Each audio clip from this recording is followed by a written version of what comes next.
সুপ্রিয় দর্শক শ্রোতা, আসসালামু আলাইকুম। বাংলা লিগ্যালের পক্ষ থেকে আপনাদের সবাইকে স্বাগত। আজকে আমরা আইনের খুবই গুরুত্বপূর্ণ একটি বিষয় নিয়ে আপনাদের সামনে আলোচনা করব। সেটি হচ্ছে বাংলাদেশে কত ধরনের দেওয়ানি আদালত রয়েছে। বাংলাদেশে কত ধরনের দেওয়ানি আদালত রয়েছে তার আইনি ভিত্তি রয়েছে সিভিল কোর্টস অ্যাক্ট 1887, যেটা 1887 সালের 12 নম্বর আইন।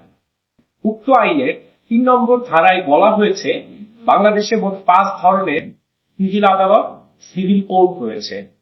প্রথমটি হচ্ছে কোর্ট অফ দি অ্যাসিস্ট্যান্ট জাজ, অর্থাৎ সহকারী জজের আদালত। Court of the senior assistant জাজ বা সিনিয়র সহকারী জজের আদালত। Court of the joint district জাজ বা যুগ্ম জেলা জজের আদালত। Court of the additional district জাজ বা অতিরিক্ত জেলা জজের আদালত। And finally the court of the district জাজ তথা জেলা জজের আদালত। ধন্যবাদ।